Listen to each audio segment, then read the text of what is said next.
Here we go. I got a great question. Let me read it to you and we will jump in. Dr. Maria, it seems easy for you to trust and have faith in being guided. What advice would you give to someone who struggles with doubting their intuitive guidance? Great question. I think a lot of people struggle with this. So, faith versus trust and presence. That's what we're going to share about today. So, it hasn't always been totally easy for me to trust the guidance and to have faith in the guidance that has come in. So, I'm going to share with you a little bit about that process. But first, let me just define the difference between faith and trust as people may know it, because faith is a knowing. It's a belief system. Trust is an action. It's actually a verb, and it is an action that we take, a conscious action that we take to decide to trust. So faith is a knowing, a belief system.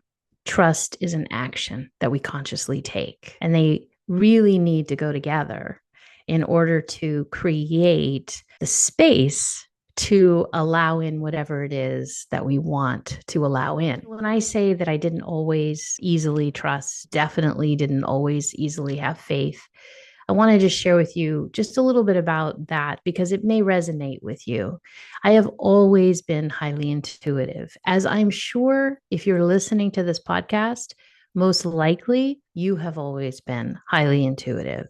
People are born intuitive. We are born with the senses, the knowing, the feeling, the touching, the tasting, the smelling, the seeing, the hearing, all of it, the sounds, all of it.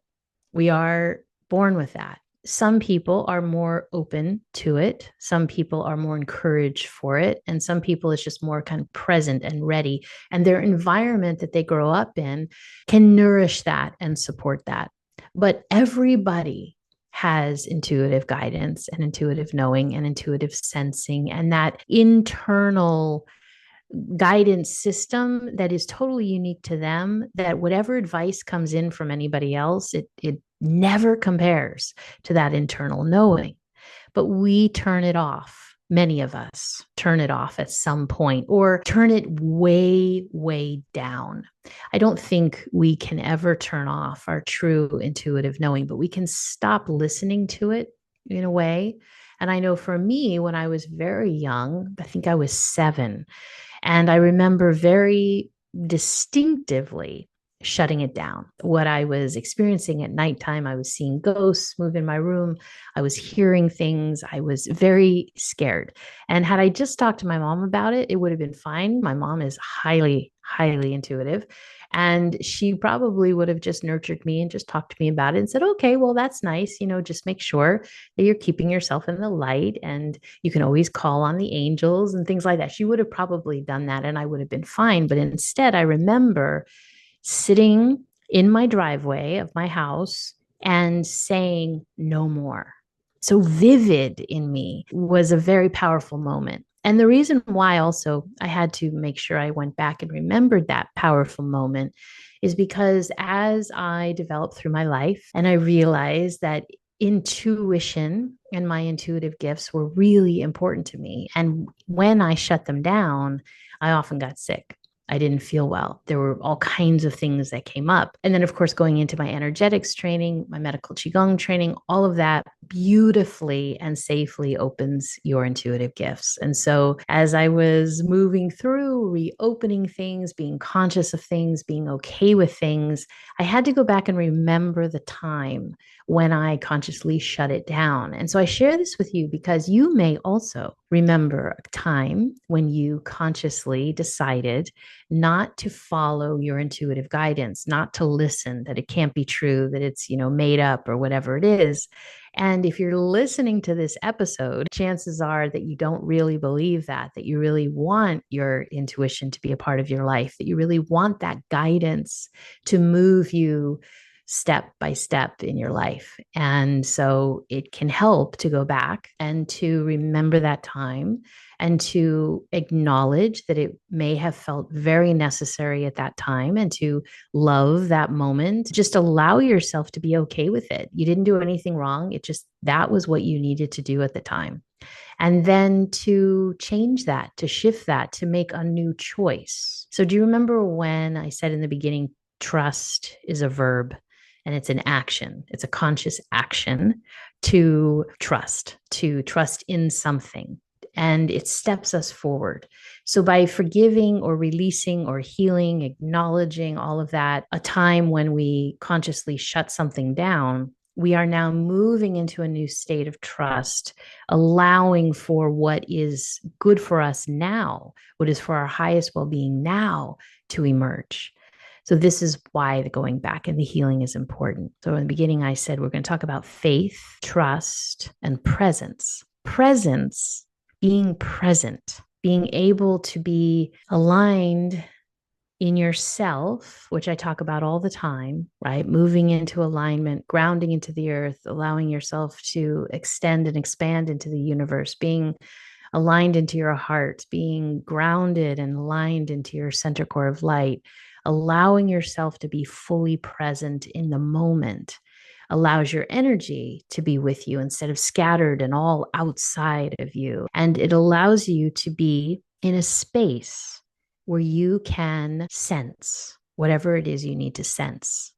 So again, the intuitive senses, right? Hearing, smelling, seeing, knowing, tasting, touching, feeling, and maybe even other things we don't know about, but it allows you to be in the presence, to be quiet enough, to be aware enough for that guidance system to activate, that intuitive guidance system to activate. There is something that I teach in my programs, theartoftuningin.com. And I mention this because within that program and within many things that I've taught in the past, we address a topic that I call who has your spiritual back. What that means is, what is it that you really believe in? We have been told so many things from the time we're born, different belief systems. And it's wonderful and it can serve us. But if it's not serving you, or if it's time to shift something, or if it's time to expand, it's very hard to have faith in something if you don't resonate with it. It's very hard to trust something if you don't resonate with it. And so, in answer to this question, so beautifully asked, what advice would you give to someone who struggles with doubting their intuitive guidance? If you don't have an understanding of what it is you do believe in, and what I personally call who has your spiritual back, meaning who is there for you, who is holding space with you, what are you tuning into? Everything I teach is about frequency, and what frequency we're not only tuning into, but what frequency are we holding in order to be able to tune into what it is we want to tune into, what we want to access. And so if you don't know what it is that you believe in, if you're scared, if you don't trust, if you have doubts, then you're cutting off a certain part of you that can expand itself to receive the guidance, the intuitive guidance that is there for you. And it's there for you, it's coming in. It's not like it's not there for you, but you might not be hearing it. That's another thing. Intuitive guidance is a subtle frequency. Now, when you're used to intuitive guidance, when it's a way of life for you, when you're able to tune in and listen, it's quite loud. You absolutely know it. But when you're first starting to see, what is my intuitive guidance? How do I receive intuitive information? Is this really intuitive information for me? It can be very subtle, like a whisper. And the energy can be very light, it can be very fast, and it can be very fast moving, meaning that it comes in and it's gone. And so there's not a lot of long, deep conversations like we have here in the 3D world. It's a vision, it's a sense, it's a sign, it's a knowing, it's a hearing, it's a feeling. All of those things can be individual, it can be all at once. And if you're not really used to being present, right, this brings us back to presence, you can miss a lot. And so a lot of people I find, they are hearing the intuitive guidance, they are sensing the intuitive guidance, they're seeing it, they're knowing it, they're in it in their life. It's coming. It's not like it's missing them or they're being left out. It's that they don't take enough time to be present and receive the guidance. This brings up another point. Yes, meditation is very important. Qigong exercises, I feel, of course, are very important. They bring us into our alignment. They move the energy in our body. They allow us to be present. They expand our energetic system. They expand our health, and they open our intuitive gifts. All of those energetic practices do that. But we're not only receiving intuitive information when we're practicing Qigong, when we're doing meditation. The energetic mastery is doing those practices for your own health, well being, enlightenment, vitality, all of that.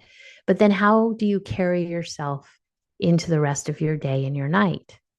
Do you do those practices and then you just leave that space and you go out and your life is chaotic and you're not really taking care of yourself and you're not really listening and all of your energy is scattered out about you and you can't really focus on anything too intently because there's too much energy that's going out from you?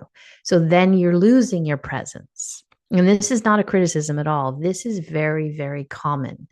The other big question that I have answered on podcasts before is I'm doing my qigong practices, I'm doing my meditation, I'm allowing myself to have that time and space for myself, and I feel great. I feel great when I'm doing it. Then when I leave, I go into my life and it all seems to just disappear.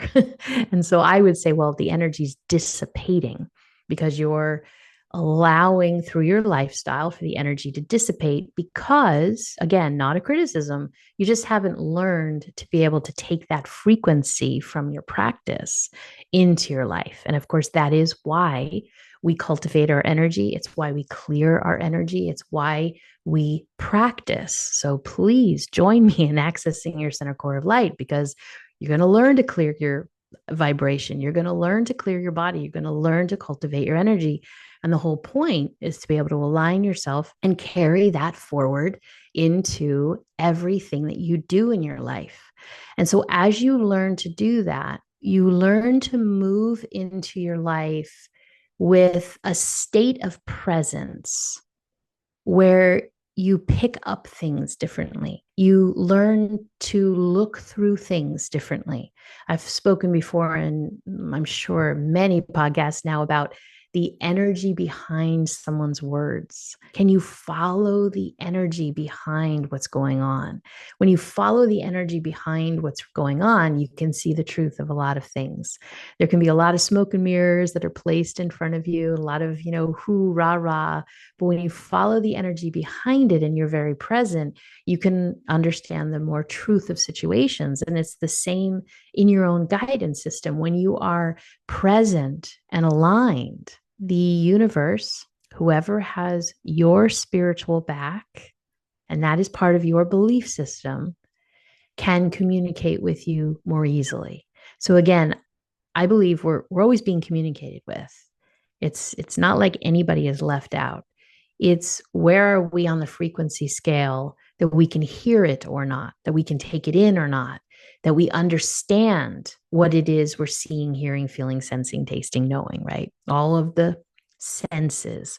And I always repeat that just so you know, especially if you're new here, I always say sensing and I always repeat hearing, smelling, tasting, feeling, all of that, because a lot of people think that if they don't see something, that they don't have any intuition. That is something in the spiritual and energetic community that has been used a lot. I see this, I see that, I saw this. And so people take that literally and they say, well, I didn't see anything. I don't see colors. I don't see images. I don't do that. So I don't have any intuition. And that is, of course, not true because you may feel it. There's a whole series that I have about intuition and about the different intuitive skills. And I will link that below. If you're wondering about what's the difference between, claircognizance, clairvoyance, clairsentience, clairaudience, it's all there for you. Know that you're not the only one. If you're confused about all the different senses, and if you listen to those, you may really understand in yourself what's showing up for you. What are your senses? What is it that you resonate to? because we all have strongest intuitive gifts. We all have the ones that stand out for us the most.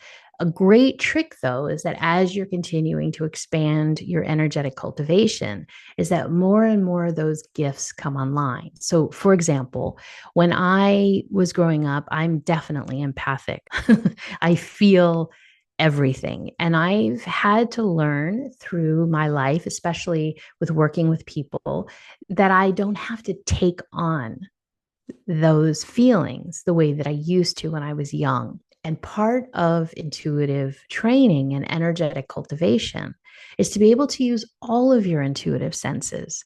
You'll know which are stronger for you, and those will be kind of your go to. And maybe they'll be the ones where you go, oh, yeah, I feel this. Sometimes if the information comes in, I will now, of course, see it, hear it. Sometimes I smell it. Sometimes there's like a movie screen in front of my mind where I can see things and patterns, and I'll hear things. But all of that developed over time. The number one thing I always had was how I feel. That's how I know something. And whenever in the past I would discard that feeling, it was never a good idea. Something always happened that, I knew better. Or when I shut it down, when I shut those feelings down, I would get sick. I would get a cold. I would get a cough. I'd get the flu. It was such a pattern of not being well that eventually I understood, oh, I see. When I turn my intuitive understandings off, it's like my body reverts against me. And so I learned that and I decided, okay, let's be in tune. I want to be in tune with myself. Thank you, body, for telling me. And of course, you go through life and you have certain experiences where you don't listen to your intuition. And usually you finally get to a point where you say, okay, I'm going to listen now. I've been proven over and over again, and I'm going to listen. And that's where the faith comes in and the trust comes in. So when you get to a point and you say, I'm going to listen because I know there is information coming to me that cannot be seen by others, but that is very important for myself, and I know my own truth. That is faith. In order to get to that faith, you have to have certain experiences. So, you know how I always say that energetic work, Qigong, all of this cultivation is about experience. I can share it with you. You can read about it. You can watch other people. But until you experience it, until you're guided through it, until you feel it, until you know it, it's just words. And everybody's experience is different because everybody has different gifts inside of them. They have different energies that they excel with. And so until you get to the faith part, you have to have enough presence to be able to bring yourself into alignment and make the active decision to trust. As you step forward into trust, then you will have experiences that prove to you that this is true for you. And then that trust becomes faith. So when you ask, what advice would you give someone who's doubting their intuitive gifts? You have to trust first that you are receiving the information, that it's there for you. And then you want to move into alignment where you allow yourself to learn how to adjust your vibration. And that does take some practice and some guidance to shift your vibration so that you are listening, knowing, feeling, hearing, touching, tasting, sensing on the levels where intuitive information resonates. It's a very different thing than this 3D, very solid world that we live in. It's a different frequency, it's a different vibration, and you have to allow yourself to be able to go there, to be able to trust that new vibration or trust an old vibration that you used to know so well before you decided to close it out, like myself. The vibration when you're a child all of the things that you're seeing, feeling, hearing, touching, tasting, smelling, all those things, they are very normal for a child. When you realize, oh, this isn't weird. This is just something that I closed the door on, that I turned the volume down on. This is true for me. And as you turn the volume up, as you learn to resonate in the new frequency, it doesn't become weird anymore. But sometimes you need to take a little bit of time to trust that frequency, especially if you had something scary happen as a child, or you had something scary happen at any time. Maybe you were an adult and you had something scary happen, because now you want to move into that frequency again of the all-knowing guidance. And so which frequency are you going to choose? Because there's many frequencies. There's many different layers in vibration. And so learning to resonate with light, learning to resonate with your true guidance system might take a little practice, but that's okay, because you want to understand who has your spiritual back, and you want to make a conscious decision to take the steps of trust. Because remember, trust is the verb, it's the action forward. And faith is the culmination of that trust. It is the knowing, it is the absolute. And you do get to a point, just so you know, when you say, if you're having a little hard time doubting your intuition, you do get to a point where you know what your intuition is and what is true for you. It doesn't mean that at times, though, when we're going through high emotional times, like you may have lost somebody, somebody may have passed away, or you may have lost a relationship, or you may be going through a huge transition, like changing a job or moving, anything like that. There are times in our life when we're stressed and we're scared and we're a little bit shaky in our own vibration. Those times are more difficult to really tune in. It just takes more practice. It takes a little more patience. It takes more gentleness with yourself. It doesn't mean you can't. And it's okay if you really have someone that you trust who knows what they're doing to be able to go and get help from people, especially in the intuitive world. That's okay to do that. But ultimately, they should always be bringing you back to your own intuition, to your own trust, to your own knowing. But it can be difficult if you're going through something. And so be kind to yourself on that. And it's because so much emotion is coming up about whatever it is you're going through that it's throwing you off. You're transitioning, you're moving through things, and it can be very loud in there, right? With our mind and our emotions. The loudness can be blocking out the guidance. And so, again, we need to get silent. We need to get present. We need to allow any emotions to come out, the tears to fall, the anger, the fear, whatever it is. We want that to move through us. That's very, very important. Sometimes, too, if you are holding in a lot of emotion and you're trying to be really strong, and you are then trying to align yourself. And I say trying because you can't really align yourself until you are expanded enough and you release everything that you're holding. I hope that makes sense to you. When we align ourselves, we want to be in a space of calm and peace because we want to easily move into a state of alignment. We want to move into that state of trust, to that state of pure presence. And that means that we're not holding all of these other emotional properties, such as fear and worry and anger, and we're not pushing away or creating resistance.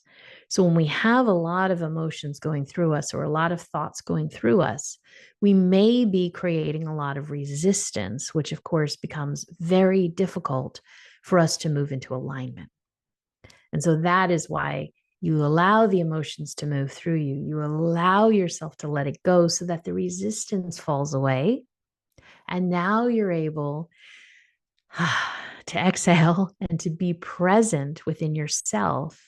And when you're now in that beautiful energetic state of neutral and you're present, you now can tune yourself, right? The art of tuning in tune yourself to the frequencies that are there for you, the frequencies that are your intuitive knowing, your divine wisdom, your wisdom self.